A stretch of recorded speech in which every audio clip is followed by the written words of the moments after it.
Welcome back, guys. Sherry here. Now, Tears of the Kingdom is around the corner, and what I've noticed is a lot of people are picking up Breath of the Wild for the first time.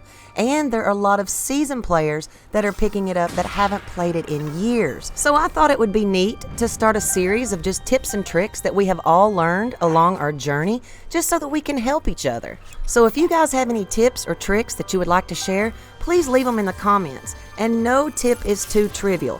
Just like right here. I bet some of you don't know that when you are in the castle, all you have to do is go to the map and hit the X button, and you can actually leave the area. So you don't have to try to find your way out of the castle. And once you make it out of the castle, then you can go to your regular map and just fast travel wherever you want. And have you ever gone to a fairy fountain and you can't find any fairies? Well, that's probably because you have more than 3 in your inventory. Like right here, I have 7. But if I will hold 5 of them and get my inventory under 3, fairies will appear again. Just be careful and don't let the ones go that you're holding in your hand. Make sure and put those back up, and then just collect the ones that appear. And when you guys are collecting these Koroks and you see a rock formation like this, and there's a rock missing, just look in the direction it is missing. That is where the rock is going to be. And when you guys need those yellow Chu Chus jellies to upgrade your rubber armor, just make your way to the Gerudo Desert and go in one of the shrines that offers electricity. Now, if you don't know where to get the rubber armor, I'm going to leave a link in the description. But if you'll go into one of these shrines that offers electricity and drop a metal item so that you can create a current, you can just drop regular Chu Chus jellies on the electricity and you'll have instant yellow Chu Chus. But you only want to drop 10 at a time. If you drop more than 10, they will start to disappear.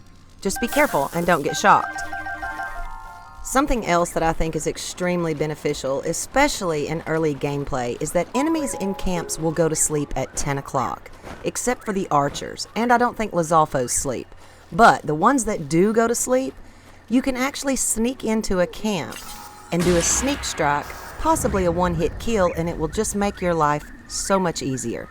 Speaking of making your life easier, when you guys are trying to catch horses, whether it's the giant horse or Zelda's horse or just a horse in general, thanks to you guys for letting me know I'm just the messenger, don't shoot the messenger, but you can actually use a shock arrow or an ice arrow. But make sure and use a very weak bow. You don't want to pull out a 3-shot or a 5-shot Lionel bow because you will kill these guys.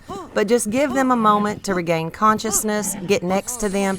You can easily catch them, mount them, and tame them. And if you guys would like to see where I get all of my horses, I'm going to leave a link in the description. Something else I think that everyone should know that I feel like is just extremely beneficial is that cooking with a dragon horn will add 30 minutes to any buff that you are trying to make, whether it's a dish or an elixir. We can make a fireproof elixir for 30 minutes just by using a fireproof lizard, a monster part, and a shard from one of the dragons. And we can make a spicy elixir, which will help us traverse the cold climate areas just by cooking up 3 warm darners, a monster part, and a shard from one of the dragons. We can also make a 3 times attack power by cooking up 4 mighty bananas and a shard from one of the dragons. Or if you would rather have a defense boost, just put iron shrooms in place of the mighty bananas and you can have a 3 times defense boost for 30 minutes. My personal favorite dish to make is a 30-minute high-level movement speed boost by cooking up 4 lotus seeds and a shard from one of the dragon's horns.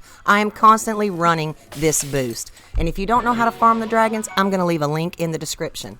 Last but definitely not least, I feel like everyone should know how to defeat a minor, moderate, and major test of strength. Because these guys respawn after a blood moon. They are a great source of ancient weaponry and ancient parts. So if you'd like to see a little trick on how to defeat these things and take no damage, click here.